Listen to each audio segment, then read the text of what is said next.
얼른 여기로 와. 안 오고 뭐해? 너야말로 지금 뭐 하는 짓이야? 당장 거기서 떨어져. 응? 떨어지라니? 저는 뉴질랜드 출신의 멜리사라고 합니다. 사실 태어나자마자 뉴질랜드로 입양되었어요. 제가 태어난 지 한 달도 안 된 시점에 저를 낳아주신 친부모님은 저에 대한 양육을 포기하셨고 고아원 앞에 버려졌다고 들었어요. 제 생일과 이름이 적혀 있는 채로요. 한국 이름은 엄연영이고 제가 이민 가면서 발음이 어려운 이름 대신에 뉴질랜드 양부모님께서 새로운 이름을 지어주셨고 제가 소중하게 생각하는 이름 멜리사입니다. 어릴 때부터 부모님과 외모가 달랐던 저는 부모님이 가슴으로 낳으신 자식이라는 것을 당연히 알고 있었어요. 그리고 저와 같은 입양아들이 다들 그렇듯 부모님일지라도 무례한 행동을 하지 않고 조심하죠. 저를 거두어 주신 분들이니까 감사하는 마음이 있습니다. 아주 어린 나이일지라도 그런 것을 알아요. 그리고 저는 한국에서 왔다는 이야기를 들었기 때문에 한국은 도대체 뭐 하는 곳일까? 심심하면 인터넷으로 한국의 지도를 찾아서 검색해 본다던가 유튜브가 활성화되고 나서는 한국 거리를 찍어서 올리는 영상들도 찾아서 봤고요. 그렇게 한국에 대한 관심도가 높아졌습니다. 막연하게 한국에 가볼 생각은 있었지만 실천하지 못하고 있었고 여기서 취직 후 자리도 잡았어요. 하지만 나이 30이 되고 한 번쯤 한국에는 가봐야 되지 않겠냐는 생각을 하게 되었고 한국의 공립학교의 원어민 교사로 일자리를 알아봤고 인터뷰 후 합격해서 한국에 오게 되었습니다. 학교 주변 오피스텔에 거처를 잡았고 그 오피스텔에 살고 있는 같은 학교에 근무하는 또래의 한국인 선생님도 이곳에 사는 것을 알게 되었어요. 그래서 그녀 덕분에 한국 생활에 적응하는 데 큰 도움도 받고 절친한 친구 사이가 되었죠.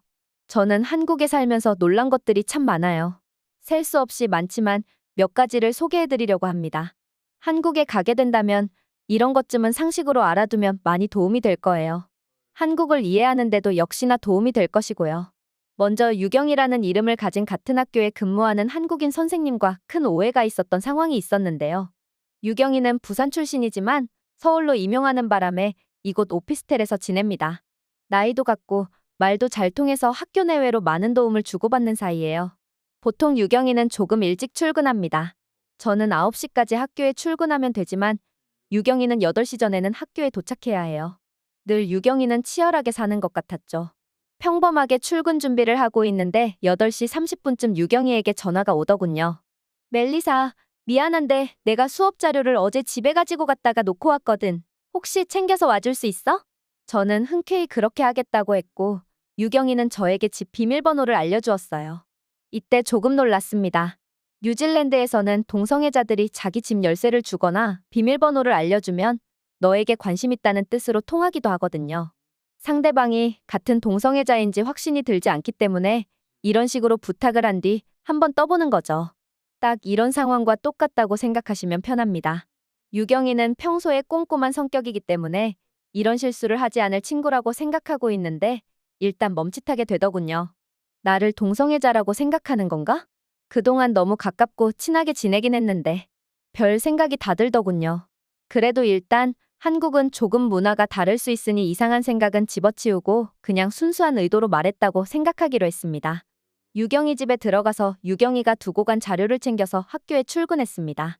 학교에서 저를 목 빠지게 기다리던 유경이는 저에게 너무 고맙다며 가벼운 포옹과 함께 자기가 커피를 준비해놨다며 제 손을 잡고 교무실로 걸어가기 시작했습니다. 의심이 확신이 되는 순간이었죠.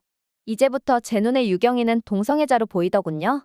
집 비밀번호를 알려준 것은 부득이한 사정 때문에 그럴 수 있고 뉴질랜드와 문화가 다르니 그런 동성애자 시그널이 똑같을 수는 없으니 내가 허튼 생각을 하고 있나 보다 생각하고 있었지만 제 손을 잡는 순간 확신이 들었던 것이죠. 저는 과감하게 손을 뿌리치고 나 레즈비언 아니니까 이런 행동은 하지 않는 게 좋겠다고 화를 내버렸습니다. 유경이는 잠시 당황하더니 갑자기 웃기 시작했습니다. 설마 내가 손잡았다고 그러는 거야? 유경이의 당당한 한마디에 문화적인 차이로 인해서 생기는 오해라는 것을 눈치챌 수 있었어요. 저는 곧바로 유경이에게 내가 실수한 거 맞지? 라고 물어봤고 유경이는 그래 맞아. 한국에서는 여자끼리 손을 잡는다고 해서 동성애자라는 뜻은 아니야. 하지만 나도 외모가 너무 한국 사람 같은 너한테 실수한 것 같아. 나도 미안해. 라고 했습니다. 오해가 있었고 유경이는 현명하게 이 오해를 잘 풀어주었습니다. 인간관계에 대해서 오해를 했던 것 말고도 오피스텔에서 생활하면서 조금 놀랐던 문화가 있는데요. 한국 사람들은 비가 오면 우산을 아주 잘 챙겨서 쓰고 다닙니다. 뉴질랜드에서는 그냥 비를 맞으면서 다니는 사람들이 굉장히 많거든요. 한국에서는 조금씩 내리는 비에도 우산을 쓰고 다니고 우산을 사용하고 나면 바로 접어서 우산함에 꽂아두는 게 아니라 우산을 펴서 말리고 난 뒤에 우산함에 꽂아둡니다. 우산 관리도 철저하죠. 그런데 그렇게 철저한 한국 사람들이 우산을 펴서 말릴 때는 아무데나 놓는다는 것입니다. 비가 오는 날 오피스텔 복도에는 수십 개의 우산이 펴져 있어요.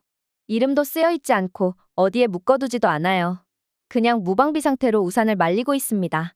뉴질랜드에서는 가난한 사람이 그 장면을 봤다면 당장 그 건물의 우산을 모두 수거해서 고물상에 팔아버렸을 거예요. 하지만 한국 사람들은 아무도 그 우산을 가지고 가지 않아요. 그냥 당연한 문화라고 생각하고 그런 것을 불편해하지도 욕심을 내지도 않는다는 것이죠. 남을 의심부터 해야 하는 서양권 국가들과 너무나 다른 상황에 놀랄 수밖에 없죠. 같은 의미로 한국에서는 택배를 대면으로 배송하지 않아요. 그냥 집 앞에 두고 사진 한 장과 함께 제 핸드폰으로 문자가 오죠. 학교에 출근해서 오전 10시쯤 집 앞에 방치되어 있는 제 택배 상자는 너무나 허술하게 방치되어 있어요. 처음 한국에서 택배를 시켰을 때 이런 말도 안 되는 배송 시스템이 있냐며 화를 낸 적이 있거든요. 하지만 그날 저녁에 맘졸이며 퇴근했지만 정확히 그 위치 그대로 놓여 있었어요. 처음에는 단지 운이 좋아서 도둑맞지 않았나 생각했지만 이런 것들은 계속 반복되었고 아무도 택배 상자를 훔쳐가거나 탐내지 않아요. 뉴질랜드에서는 택배 상자로 위장한 페인트 폭탄을 만들어서 택배 도둑이 그걸 가지고 가자마자 터뜨려서 엉망이 되게 만들기도 하는 몰래카메라 영상이 굉장히 많거든요. 그만큼 전 세계적으로 택배 도둑 때문에 예민하게 되는 게 현실인데 최소한 한국만큼은 예외입니다. 일단 도둑 자체가 별로 없다고 생각하는 게 편합니다. 그리고 이런 한국 사람들이 남을 의심하지 않는 태도가 정확하게 드러나는 또 한 가지 경험도 있어요. 이런 것들은 정말 세계 사람들이 한국을 본받아야 하겠다는 생각이 들었던 경험인데요. 퇴근 후 유경이와 오피스텔 근처에서 치킨에 맥주를 먹고 집으로 가고 있었습니다. 그때 저희 눈앞에 무거운 손수레를 끌고 가는 할아버지가 보였어요. 한국에서는 박스종이를 주워서 손수레에 싣고 다니며 그것을 고물상에 파는 노인들이 있어요. 무거워서 힘들어 보이는 할아버지를 도와주기 위해 유경이는 그 리어카로 다가갔습니다. 저는 유경이를 말릴 새도 없었고요. 유경이는 리어카를 밀며 저에게 같이 와서 밀라고 하더군요. 사실 이런 장면은 뉴질랜드 사람이라면 놀랄만한 장면이죠. 뉴질랜드였다면 그 할아버지는 내 물건에서 당장 손 떼라고 소리를 질렀을 텐데 말이죠. 누군가 내가 열심히 모은 물건 근처에 온다는 사실 자체로도 이미 불편해하거나 의심을 하기 마련인데 한국에서는 나의 선의가 상대방에게 그대로 전달될 수 있다라는 것을 느꼈어요.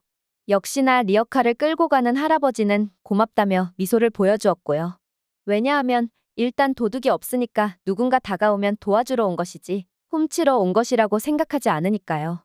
이런 사소한 차이지만 아니 사소하지 않죠. 도둑이 없다는 것은 결코 사소한 것이 아니니까요. 이런 차이들이 한국에서는 많은 사람들이 외출에 대한 걱정, 모르는 사람들에 대한 두려움 없이 살고 있는 이유예요. 저도 한국의 길거리를 나갈 때마다 어디에 갈 때마다 나에게 위협이 될 만한 사람이 있는지 찾아야 될 필요성도 없고 정말로 그렇게 느끼지도 않아요. 믿지 않으실 수도 있어요. 뉴질랜드에서는 모르는 사람과 마주치면 내가 안전한 사람임을 증명하기 위해 가벼운 대화를 나누고는 하지만 한국에서는 그렇지 않아요. 정말로 그렇지 않고 모르는 사람끼리 잘 이야기를 하지 않아요. 왜냐하면 내가 위험하지 않은 사람이라고 증명하지 않아도 다들 서로를 위험하다고 느끼지 않으니까요. 이런 것들이 한국에 가게 되면 정말 체감으로 와닿는 장점이에요. 지구상에 이런 곳이 실존하다니 믿기지 않을 뿐이죠. 처음에 한국을 경험하게 된다면 한국 사람들이 이런 행동을 하는 것들을 이해하지 못할 수 있습니다. 이런 것들이 한국 사람들이 세상을 바라보는 시각입니다. 뉴질랜드와 분명히 다릅니다. 때문에 한국 사람들은 아무런 걱정이 없어 보이는 사람처럼 보인다거나 한국 사람들이 친절하다고 느낄 수 있는 것들이 다 이런 것들에서 나오는 것이죠. 한국에 가게 되는 분들이 제 글을 보셨을 텐데 이런 것들을 알고 한국 여행을 한다면 모르는 상태에서 한국을 돌아보는 것과는 느끼는 점이 많이 다를 거예요. 한국에서만큼은 한국 사람들처럼 살아보세요. 얼마나 편한지 느껴보세요. 오늘의 사연은 여기까지입니다. 다음에도 좋은 영상으로 찾아뵙겠습니다. 감사합니다.